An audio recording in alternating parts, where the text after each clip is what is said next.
Good morning, everyone. Good morning. Good morning. Good morning. Grand rising to everyone. I hope everybody's having a wonderful day today, and I want to thank you all for coming to our next segment of our Wellbeing LLC's Wellness Webinar.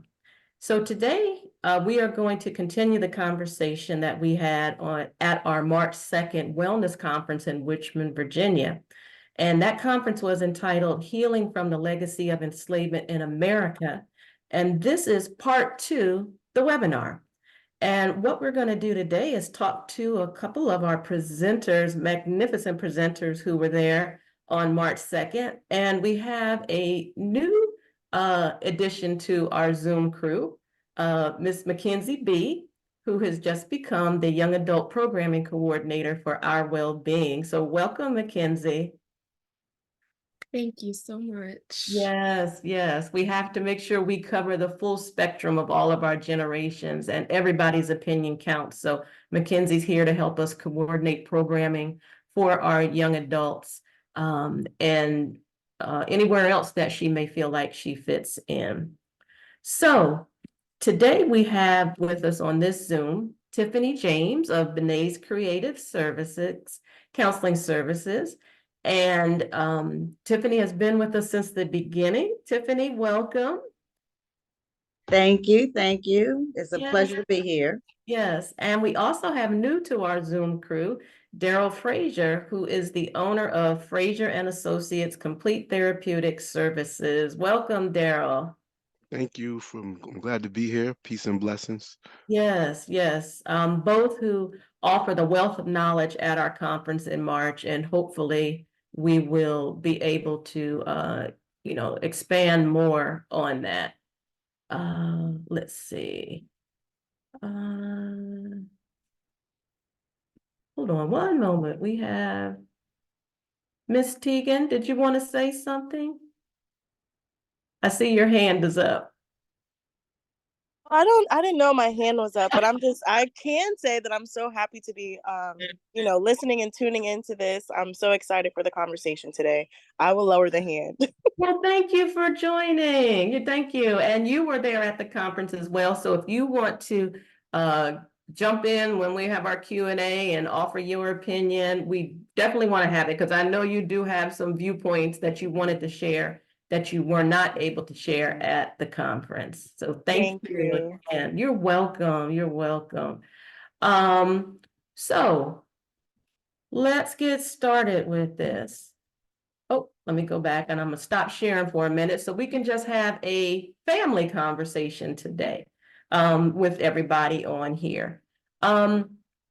Anybody wanna start and jump in? I can do a recap of what we did and then we just go open it up and just talk today and be real with everything. So Okay, I like to start. Since I have been from the beginning, we have been on this journey about a year now, and we started out with the workplace, and it was very helpful for those who had questions. And we've had speakers that come in, a lot of authors that come in and talk about their books, and we talk about mental health. But this last realm, when we turned it into enslavement of the basically of the mind and spirit from our past and our ancestors and what they had to go through, was remarkable how we put this together, how Lisa orchestrated this and put this together. And Daryl coming in and doing what he did to start and just to bring so much knowledge about the background and how we still have enslavement in our mind was amazing. The conference was something that everybody should try to be a part of in the future. But what the conversation was afterwards was even bigger than the conference. I had people come up to me and talk about all the speakers, but the young people were very intrigued. They wanted their voice heard. They wanted to let the older generation, the Gen Zs, know, listen, we're not that far removed from what you think we're far removed from. We do know that we still have issues and problems, and we don't want you to just kind of X us out of just thinking we don't have the knowledge. So I'm really excited about us putting the young people in with us and having just generations represent what we still deal with mental health. around the board, whether it's work, whether it's school, whether it's just in the community, social, how we have been bound for so long, even through generations of being African American, even with that realm. And it affects us in so many different ways. So I want to thank you, Lisa, for bringing that together. And I want, if it's possible, for Daryl just to give us a little bit of what he did that day, just so, and talked about just that during that time, just so our audience who was not there is able to know what was so profound and so educational and got everybody talking. I agree. Thank you. Daryl? You know, I appreciate y'all saying that. And I'm sitting here on this call, and I'm still sort of in awe of what you are creating, what we are creating, right?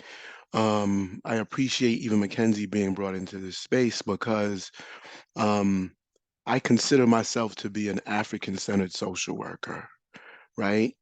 And a lot of what you were doing, Lisa, with your programming and the intention behind it, I'm even looking around at the symbolism of things. And I think that what is happening is what should be happening, because there's a lot going on in the world, right? And I think we're living in a very interesting time. Things are changing, right?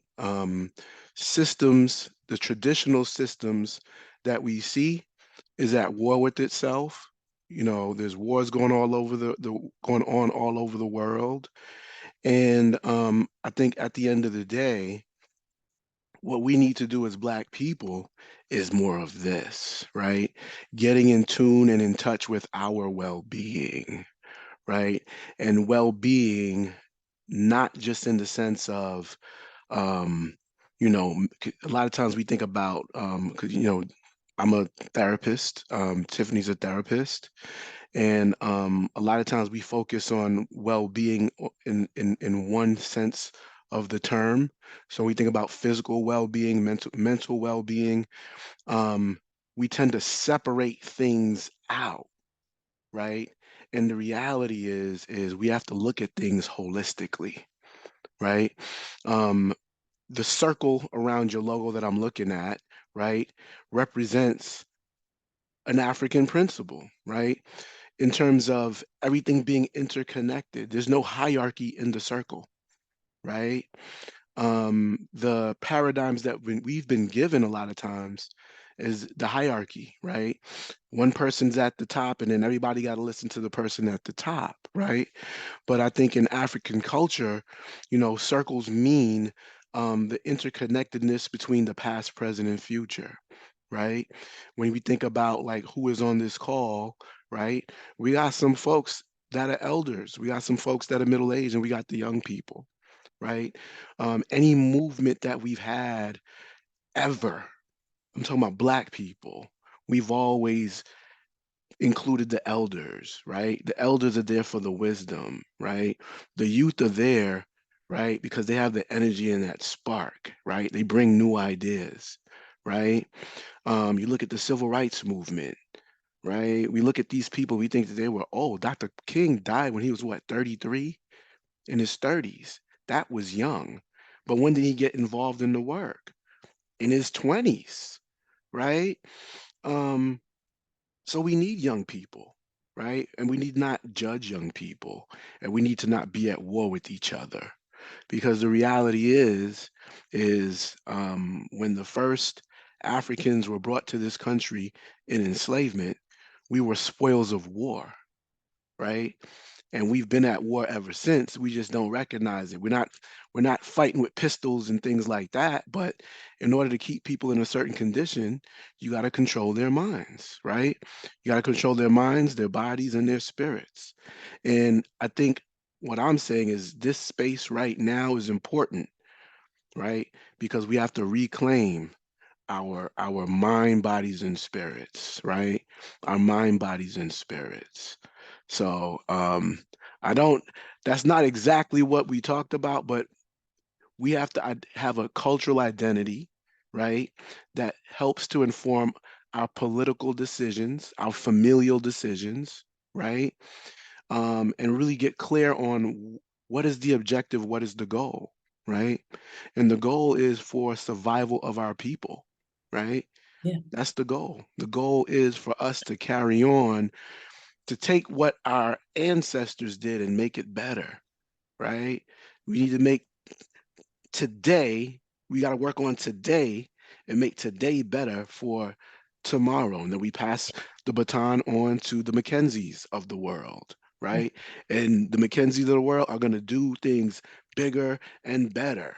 We're not in competition with the Mackenzies, right? We're here to lift the Mackenzies up. So I'm excited to be here today.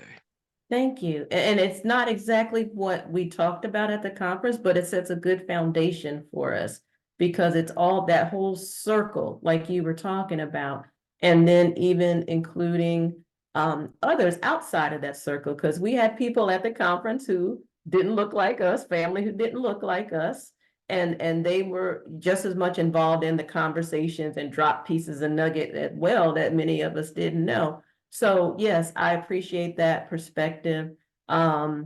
With that, Mackenzie or Tegan, if you want to say a little bit about what you got from the conference, and then I want to move into a controversial space because this is where I think where Mackenzie and Tegan came in, the Django piece, the Django clip, and didn't get a chance to talk about how they felt about that.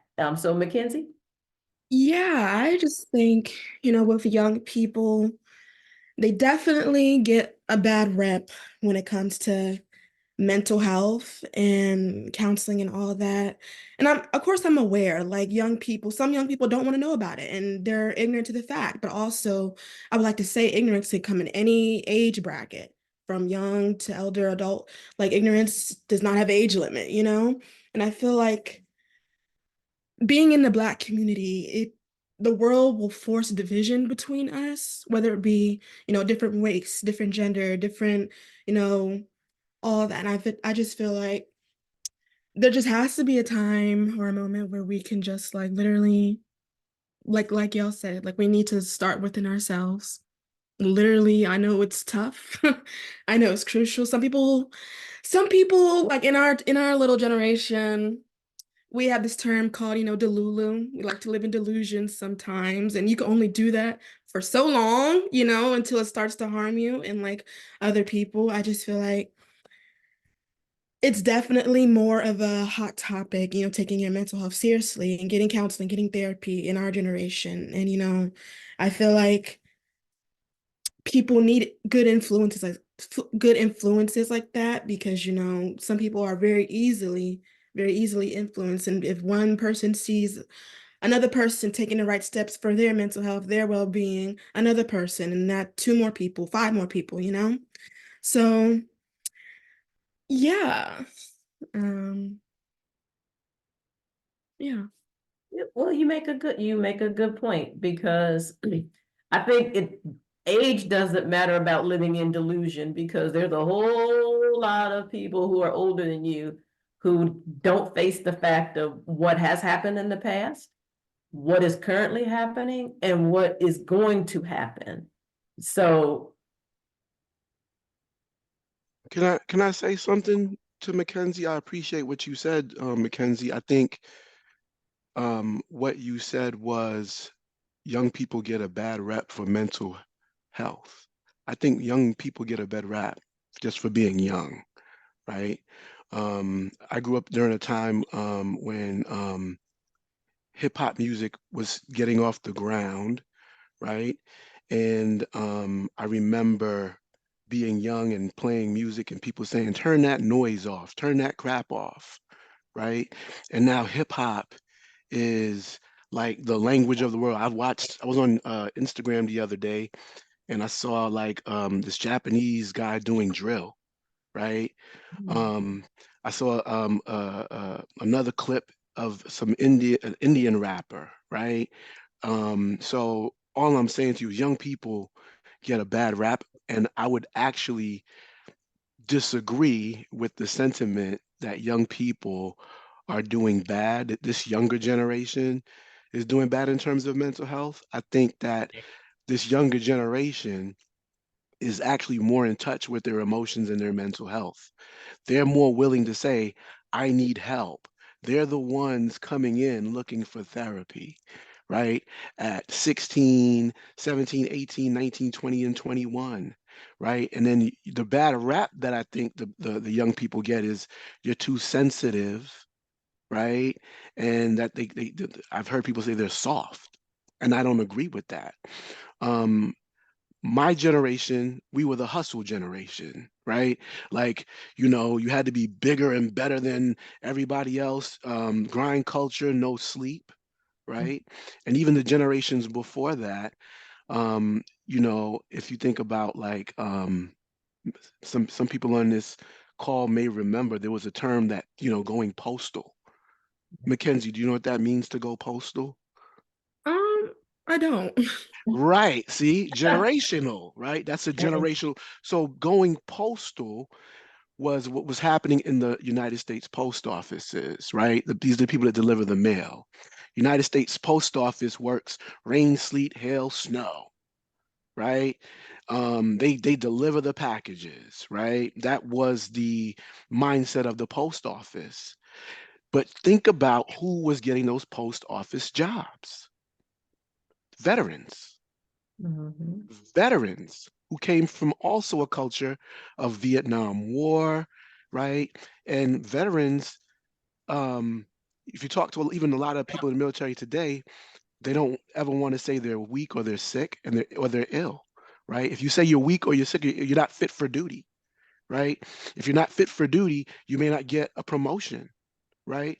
So the mentality of muscling through it, strengthen through it, right, is carried into generations. That's the energy of the day. These folks went to the post office, same thing, not managing their stress, right? Not taking care of themselves, working in a toxic environment, right? And then they say what people quote unquote snap and then have, a violent episode.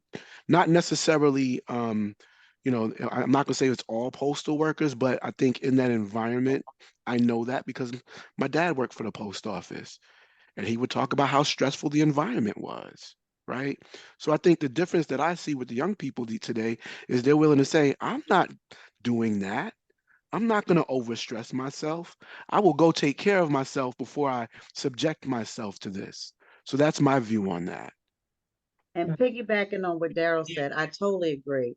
And I believe also the difference is we were taught, our parents stayed on the job because there were pensions. So our parents were taught, you get a good government job, you get a good state job, and you stay there. You build the hours, you build the years so that you can get a good pension. Well, there's no pensions left anymore. Very few are, and those are grandfathered in. And so the young people don't have that option. So they're now protecting their mental health and saying, you know what? I'm not doing this job and I don't have to. And so they have that mindset that I'm not going to be in a toxic environment. I'm going to go and move where we still, in a sense, have the feeling that we have to stay at a job. Like we don't jump from job to job. We have to give hours and years and days and time. We have to pour so much of ourselves into jobs and we become stressed. We become under, I like how Daryl used, we become under a hierarchy because there is a person in charge and we are under that person's authority. We are doing what that company wants us to do. And we spend more time at work than we do at home. So that is what causes a lot of, and I believe why Lisa even came to start this is because it started off with the work stress and the work anxiety and them not giving us the tools. Yes. Going to your EAP, going to your insurance to find mental health help, going to programs that's going to help you because every job should have something called mental health leave, and they don't, but you can definitely advocate for that. When you even go to a job interview, do you have mental health leave? What is your benefits to help me when I just am stressed out and need a place to vent? So that was one thing that I would definitely want to talk about that. But I do find it's the same as Daryl, that the young people are more tuned into their mental health. We were taught, go to the church, go pray about it. You don't tell what stays in the house what happens in the house stays in the house. So we Yep. weren't allowed to go out and talk about our feelings, our emotions, the things that we were dealing with traumas, even within our families. Oh, Uncle Joe touched you, just don't talk about it. We'll deal with it. We don't have to do that anymore. We know that we're accepting mental health, and it didn't become acceptable until it started happening in the White House.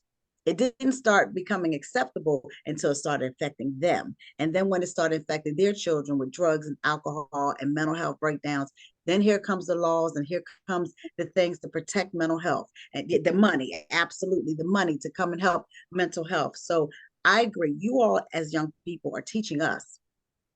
Definitely. With that. We don't have to do that.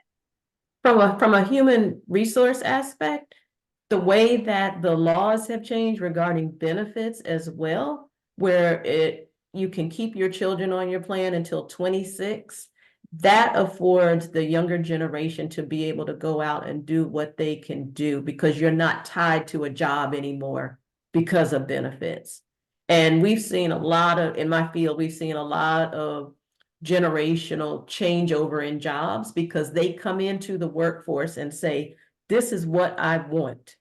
I'm not going to settle for less. Whereas in our generations, maybe like 40 and up, it's like, you take it or leave it. This is what we give you.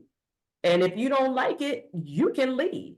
But no, the younger generation has turned that around. And that's because of, again, because of some of the laws that have been enacted, whereas it doesn't force them into a job that they don't want to take. And I know Tegan had her hand raised. Did you want to add to that? Yes, I love this conversation. Pretty much everything that I was going to say. Fraser already kind of went over it, and my mom did as well, just about like the I guess the disconnect between younger generations when it comes to mental health. I think, like you guys said, like generation, we know already, and we see how it can affect our daily lives. So we know when to say no more, or we know when to say like we need help. So with the older generation, I think like the disconnect comes, like you already said it. This is really piggybacking how the older generation kind of felt like they had no choice, like they had to go through this, they had to stick it through no matter how they felt with their mental health.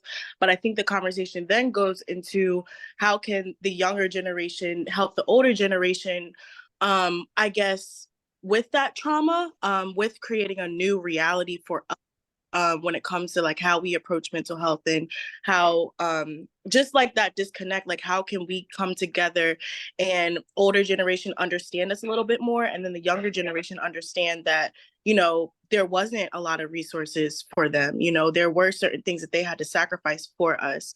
So I think it's just more so, I guess, like the compassion between the two and the understanding that could help us like with this conversation. Oh, yes. And that ties back to the conference with the older and younger generation, the clip that Tiffany did with Fiddler and Kunta Kinte. And when Kunta Kinte was actually broke his chains and Fiddler found out, I mean, Fiddler was mad. Yeah. But at the end, he was like, in reverence of Kunta Kinte to be able to even seek freedom. Right. So that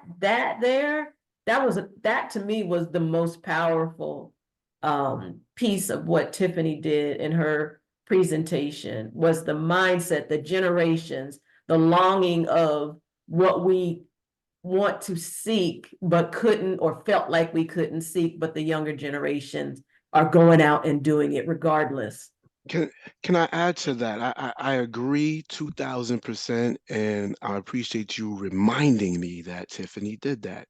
And that's why I said I think like all of this to me is divine, because I think it's important that we actually understand what it means, or what I'm saying about why it's necessary to have to wake up, why it's necessary to think about your well-being, why it's necessary to even have sort of like an orientation as to what is cultural, what is important, what is good for us, and what is bad, right? So those clips are really good, but I think if you even go back and look at the movie Yeah. from Kunta Kinte's journey from the motherland and how life was in the motherland for Kunta Kinte to then be put on the ship and then to reach the soil. When he reached the soil and was walking along in chains, looking at people, the enslaved Africans that were already there, right? He was looking at them like, help. Why are you not helping? Why are you all dressed like that? Right? And that scene with Fiddler was a culmination of their relationship, right? Fiddler was older, Kunta Kinte was younger, right? Fiddler had already experienced white supremacy. He knew what it was to be beaten, right? Abused, right? And in the interaction between Fiddler and Kunta Kinte, Fiddler cared about Kunta Kinte, right? And, I talked to y'all about the principle of Ubuntu. I am because we are, right? So when we think about mental health, sometimes we think about us as individuals, but we got to think about it broad, not just as an individual, but even community, right? What you described, Tiffany, about like, things going on in the church, right? If one of us is sick, we all are sick, right? If one of our members is hurt or offended, I'm offended too, right? If Kunta runs and leaves, right, something might happen to him and something might happen to me, right? So that is our culture. Our culture is in the collective. Our power is in the collective. So when we go back and really understand and own our cultural identity, we will see that our culture is our power, right? It may be called something different in a different tongue. It might be look different in a different religious spiritual tradition. But at the end of the day, whether you're Muslim, Christian, or you practice African traditional spirituality, right? As Black people, we value our connection with the Creator, Yeah. right? I'm looking at Sister Mackenzie, the tapestry in the background. That is a connection to our Creator, right? Our connection to the universe, right? And we have separated ourselves as though we're not a part of that. So that's what we got to get back to. I also want to add something with what you said, Mr. Darrell, about individuality and the community. I had a professor once tell me last year that people get so wrapped up with individualism, and that we forget like we're supposed to be a community, and that we do that because we see our other like white counterparts. It got them so far with being individual, doing stuff by themselves. It worked for them, but sometimes, most times, it's not going to work for us. We need other people. We need our community, knowing that the world is against us in this type of way, you know? So I feel like a lot of people need to open that little realm of like they have to stop like feeling like they can do things by themselves and like, oh, I got it. I don't need help. I don't need any of this. I got it on myself. I can pull myself up by my bootstraps. I mean, when in reality, like we need community, we need people, you know? So yeah. Yes, I 2000, I don't mean to dominate the conversation. I apologize if I am. But I agree with you 2000%. That whole bootstrap mentality we didn't create that, right? Like we didn't create that. That was given to us. So W.E.B. Du Bois talked about Black people in this country having to have a double consciousness, right? Some of us understand what it is, some of us don't understand what it is, right? Double consciousness means that, we go into environments, we're taught certain things, how to behave, right? I go to school, you have to learn how to behave. For us, it looked like, how do we show up? For some of us, it was, our hair. Some of us, it's how we dress. That's just the basic surface stuff, right?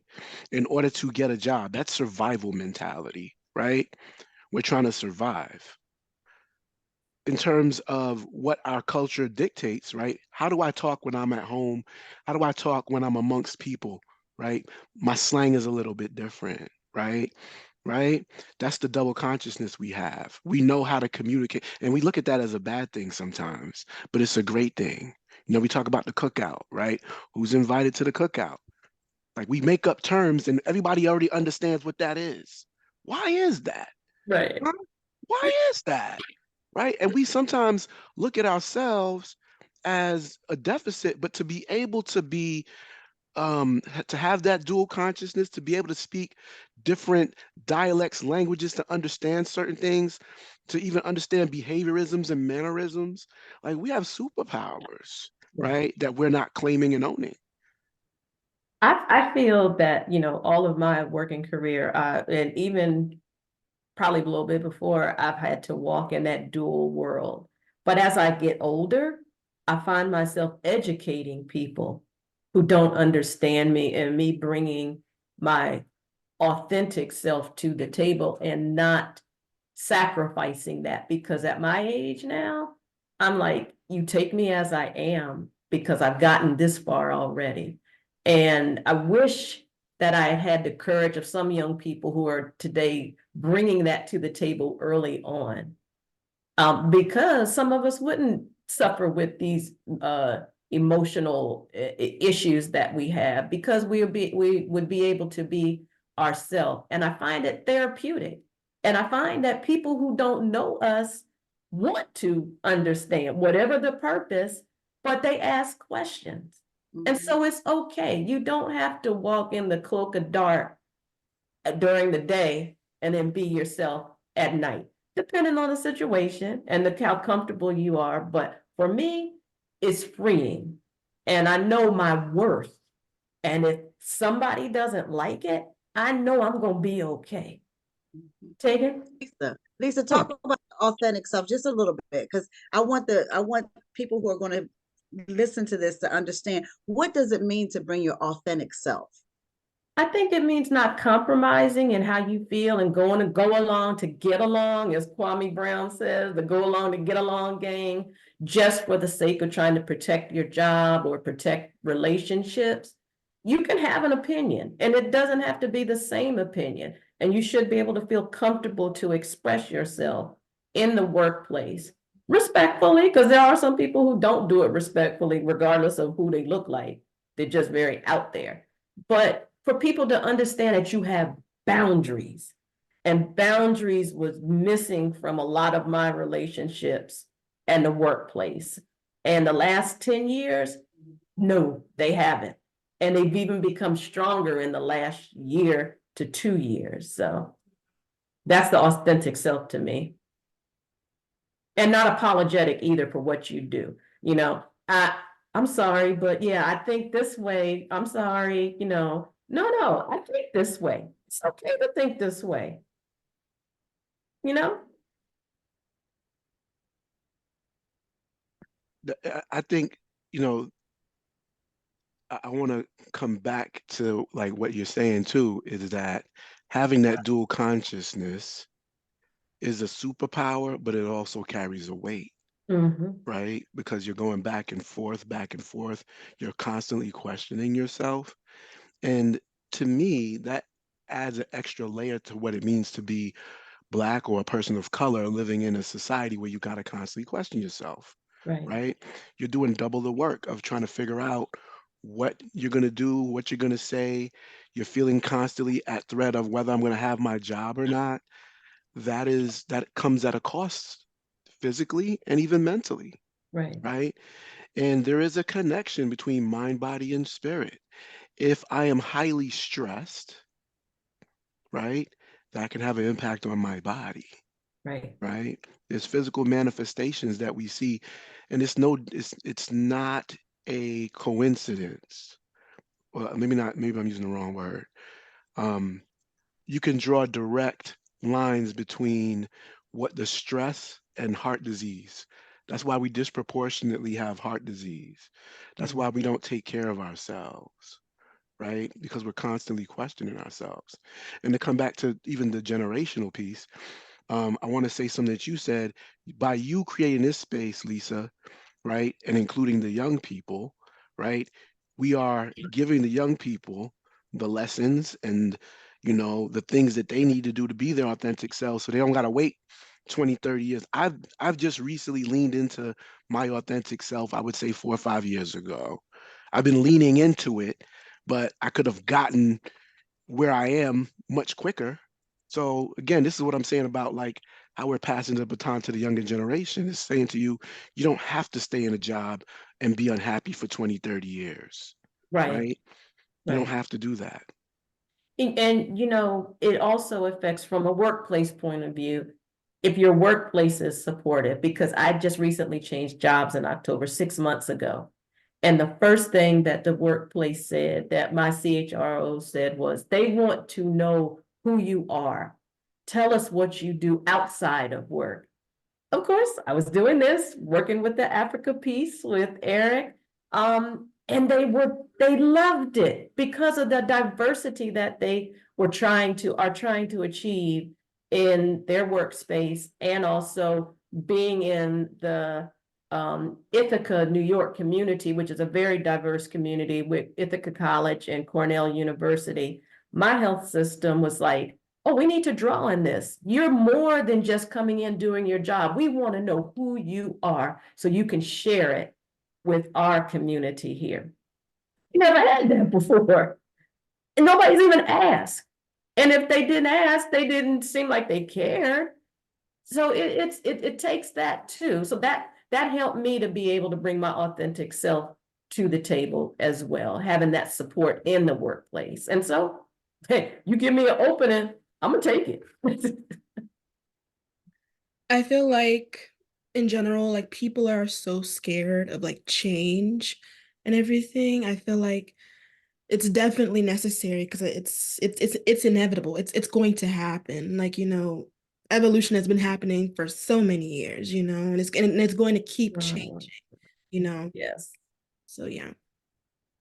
Tegan, did you have something to add? I know you had your hand up a few minutes ago.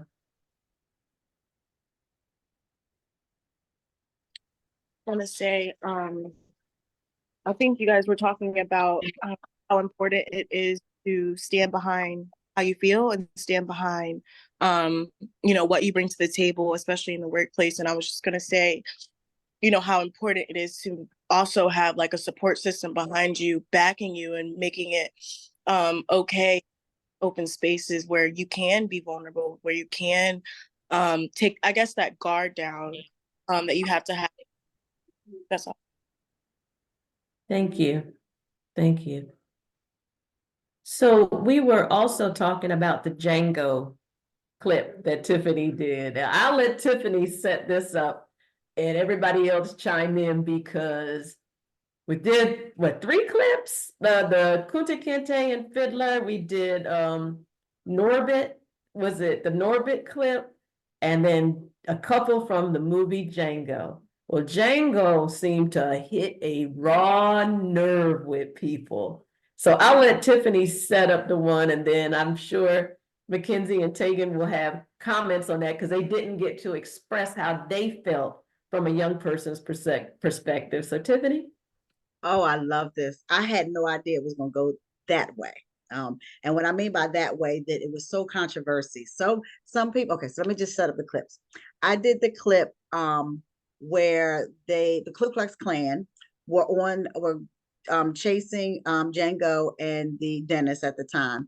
And it was a comedian portion. It was talking about their mask and the holes, and they couldn't see out the mask. And it was really a comical piece of that play, just kind of talking about they were looking for to hang, because that's what the Ku Klux Klan did. They were looking to hurt them, but in that space, they were having difficulty, and they were just doing whatever that scene was supposed to do to make you laugh. We had people that said, "Well, that's not funny." I just hated the whole thing because it's not a real.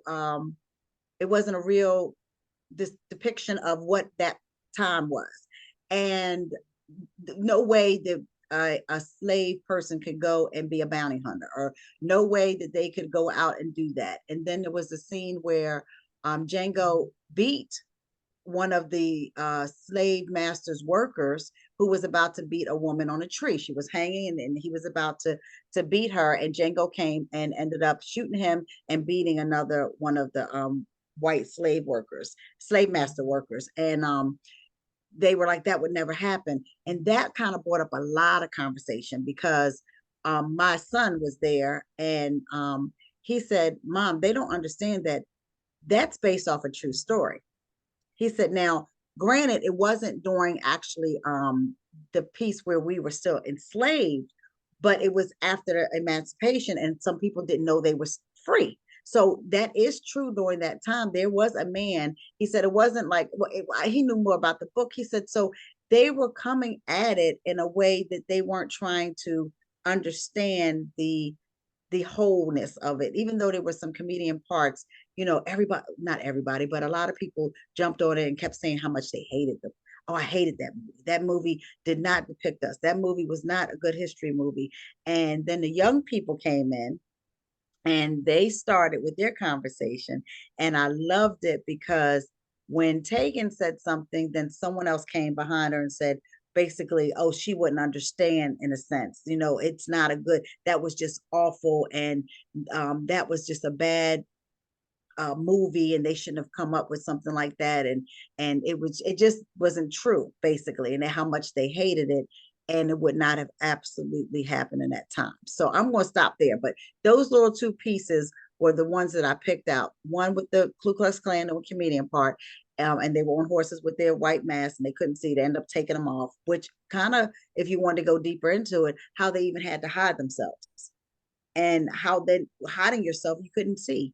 You could go so much deeper into it, but they just looked at it as it was a comedian part that should not have been in the movie. And then the part that he killed one, I think he might have killed both of them, but beat them, it was almost as if we felt justified. Some people felt that way, some people didn't. So it just really brought up some emotions, I guess, from that movie. So the young people can go from there.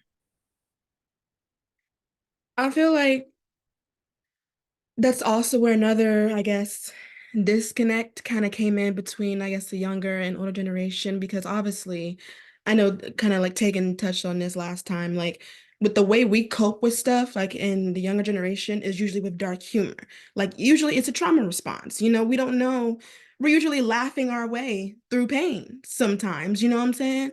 So it's just like I think most of us know, like, obviously, like that was bad and everything. But when we see like a comic relief type scene or whatever, and I'm in the art, so usually like when I see movies, shows, productions and all that, I'm looking at like literally all aspects. I look at the scene, whatever, clothing, the environment, the scene, locality. So it's like, for me, like in my perspective, I'm looking at it like, obviously I know it's bad, but also I can laugh from it because I cope with dark humor, That's kind of like what I've kind of done, like, So it's just, I feel like with the older generation, they kind of, though I can understand, how it can look and everything, but I feel like they probably should start, questions can be asked, I guess, instead of assuming like, oh, like, why do you look at it like that? Why do you feel like that? I feel like, because, at the end of the day, everybody deals with their trauma differently. Everybody copes differently. Everybody, does things differently. So Yeah, and I think too, the thing that struck me but didn't surprise me was how Mackenzie and some of the other younger people rallied around Tegan when they felt that she was being attacked. That was that community. And it's like, y'all don't understand us. And so we had that conflict right there in the conference happening. And I don't think a lot of people realize that. So that to me that was something. And I think that at that point, that's probably when Mackenzie, correct me if I'm wrong, you were like, no, y'all need to understand us better. So I need to be a part of this. I need to be out there and help you all understand. And I'm appreciative of that, because I had no idea that when I was starting this journey that she would even be a part of this planning process. So to me, I'm grateful to the universe for bringing that together. yeah, I didn't know either, but here we are. And Tegan, did you want to piggyback? Yeah, I just wanted to piggyback on when you said the wholeness of it. That word really struck out to me, because when we did have a conversation, I understood the different perspectives. I understood the different viewpoints. I know that the older generation has a different perspective when it comes to topics like these, and the younger generation has a different perspective as well. But when you said the wholeness of it, that brought up a different feeling for me, because I feel like nobody's perspective is wrong. Like nobody's perspective or how they view things or how they feel is wrong. Like there's not a wrong thing. Like there's always a gray. And so when I was expressing how I felt, I really did appreciate the people that did rally and say how they felt, because it, I did feel a little attacked. But at the same time, when you're having conversations like these, um, that's bound to happen sometimes, especially when you're in a group of people where it's mostly old, like an older generation, very limited young people, so that's kind of, that wasn't a surprise to me.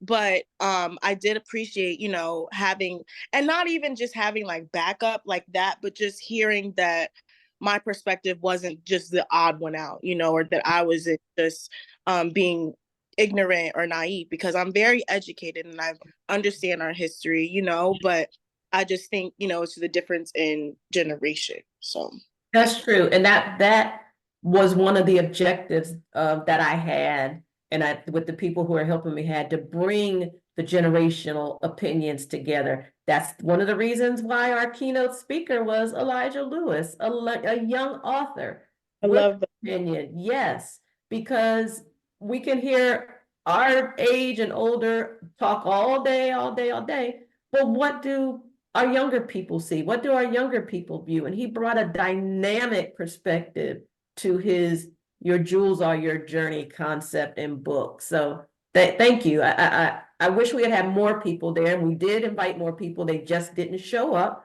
but that's the first. Mhm. There's going to be plenty more opportunities to have that interaction and dialogue. Tiffany? And I did want to ask Tegan and Mackenzie, they're both in the arts. So they had a perspective from the art perspective too. Can you both talk a little bit about that and how you viewed it coming from a theatrical or, in the arts mindset, please? Yeah, so like with me, like I've been in the arts for a long time, since I think I started in like middle school. So like with experiencing stuff like, with I guess movies and shows, I feel like when I do, like I'm paying attention to stuff like, I guess, like how this camera angle is set up, what type of historical clothing are they wearing? Is it a period piece? Is it a modern piece? What type of shots they're getting, what does the scene depict and all that. So like I feel like not many people many people are looking at it from like a surface level type stuff, but obviously, with me, like both of me and Tegan in the arts, like obviously we look at it from a more like, artsy perspective, a more in-depth perspective. So yeah, like many thoughts go throughout my mind, like when I am witnessing something. So yeah. I would also say, because I love theater as well. I've been in theater school. So in theater, a lot of times are exactly that the audience can, what's going on and like the real raw emotion behind certain things. And plus, that movie was a Quentin Tarantino movie. And if you know Quentin Tarantino, is gory, he's very just sometimes off the wall, but that's just his style. So when you look at it from an artistic standpoint and knowing the history behind who's producing this movie, who's directing this movie, who's in this movie, it's just a different perspective. It's a different reality for the person that's viewing it. Yeah, like Yeah, every time I watch something or whatever, I'm always like on like Google afterwards, like what's this, what's that, like who did this, what is the consultants, whatever, all of that stuff. So literally like we go in really into depth with it and really have think pieces and all of that. yeah, and I just want to say, I think again, the forum that you provided, Lisa, provided a space. Tiffany, bringing that in, provided a space where all perspectives can be heard, right? And I think two things. The ideology of white supremacy always makes us look at things as diametrically opposed opposites, right? Meaning there's going to be a good and there's going to be a bad, right? But the reality is when you think about the circle and African, we talk about balance, right? That So there's some people that may think it's funny, some people may think it's not funny, Right. right? But I think the art did what it's supposed to do. You said something very profound, both of you did, in that trauma, right? Trauma, people have different responses, and everybody's entitled to their responses. When we talk about the institution of slavery, very traumatic thing. Generationally, this thing has impacted, it still has its impacts today. Some people don't play with that, right? It's going to evoke emotions like real people died, right? And I think context does matter too. I agree with you. Quentin Tarantino, I was going to say that, likes to use the N word a little too much for me, right? Some people might not have a problem with it. That's okay, right? For you, right? If you don't have a problem with Quentin Tarantino, I think context matters, right? The other thing I wanted to say is uh, uh, yeah, we're not practiced as a community at having difficult conversations, right? Like, in order, yeah, a lot of times we're big on wanting to get our point across. We're not good at listening. Yep. So, in order for us, like you were saying earlier, how do we incorporate the generations? It ain't even just the generations. We talk about gender. We could talk about a number of different things, right? You gotta first listen. You Yes. gotta first listen. Seek first to be understood. I mean, seek first to understand, then be understood. And a lot of us, like we just feel like we gotta win a fight, and that ain't it. We ain't fighting. We're having a conversation. We're Yeah. looking for we're looking for mutual understanding. We're looking for healing. Yes. Healing. Healing. All across the spectrum. And we've been in the fight so long, we don't know what healing looks like. We don't know who the enemy is. Yes. Yes. And sometimes it's ourselves. Woo, I was gonna say the enemy is within. Yes. Yes. Wow. So any last thoughts on the conference? Did we accomplish anything with the generational traumas? I know we have more work to be done. Any advice on the future? And for those who are viewing, both Daryl and Tiffany are on my website at ourwellbeing.net. They are part of the network. We're doing collaborative events together, or if you want to reach out to them directly, please do. This is a platform and a showcase to show the best in the community. It doesn't necessarily have to be the African American community because we do services across the board for all workplaces as well, and community groups who want a better foundation of understanding. Because healing emotionally, financially, physically, and spiritually doesn't have a color to it at all. It's just so happens that we focused on our community to start with the healing, but healing is healing.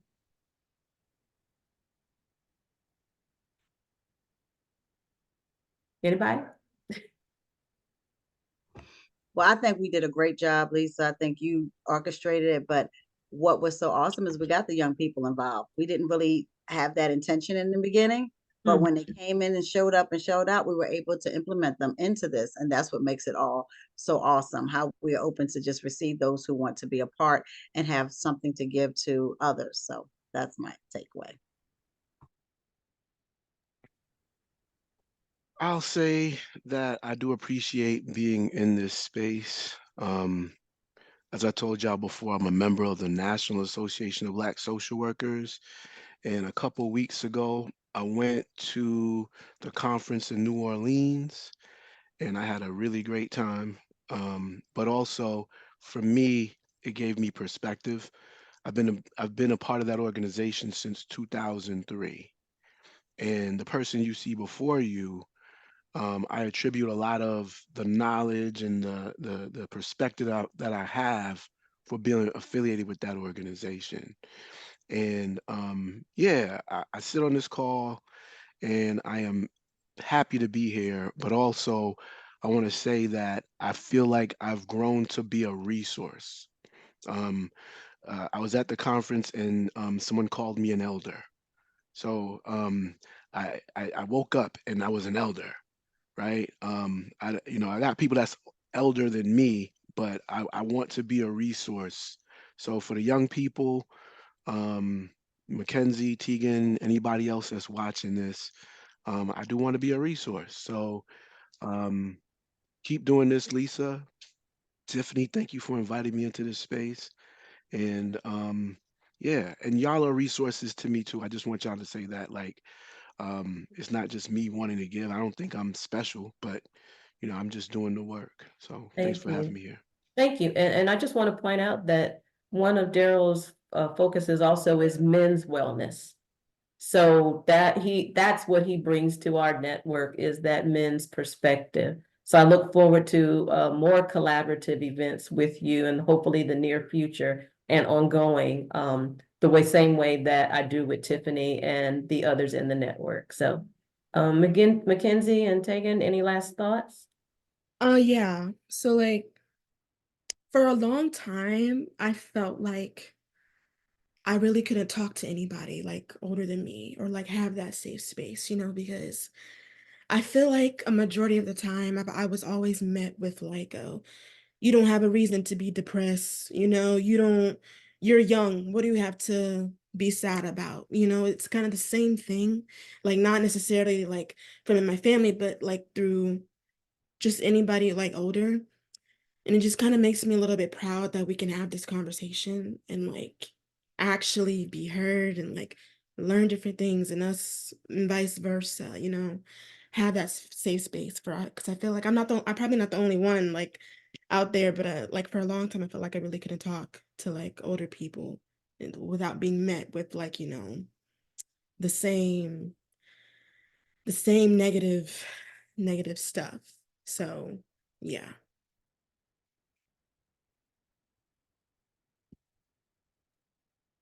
Tegan?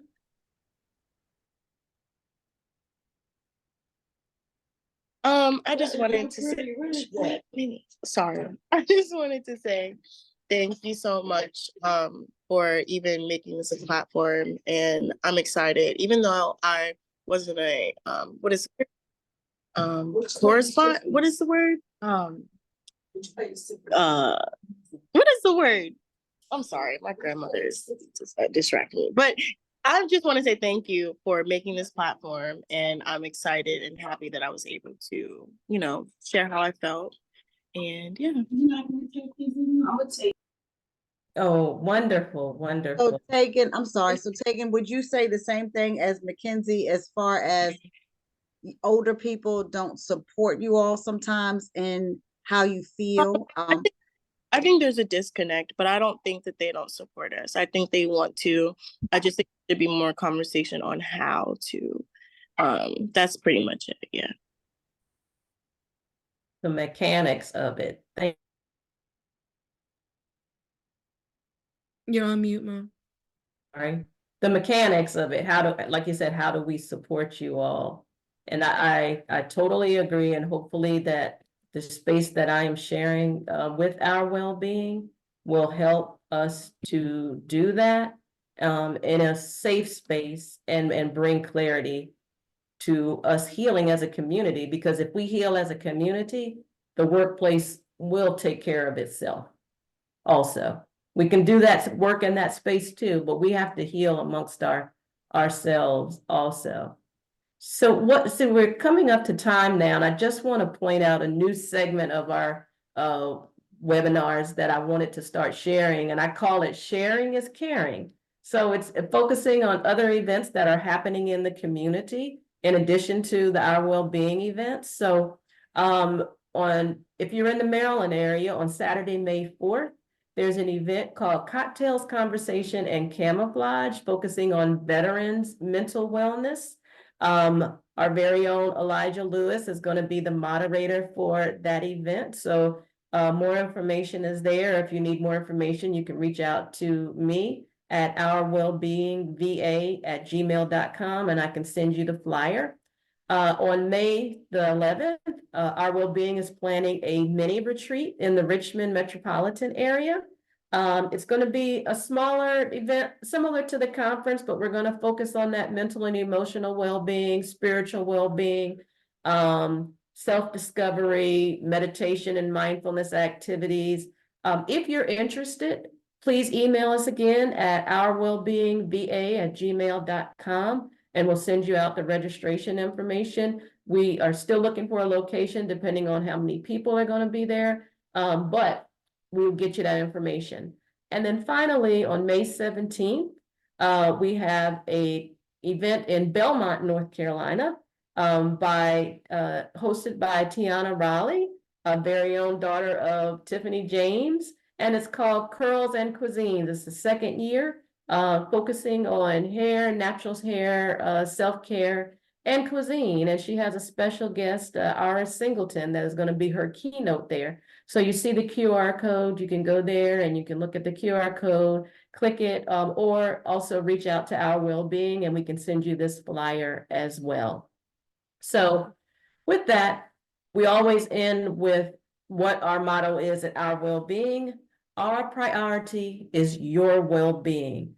And we mean that sincerely because we have to work as a collective community in order to heal ourselves. So I invite you all again to visit our website at www.ourwellbeing.net.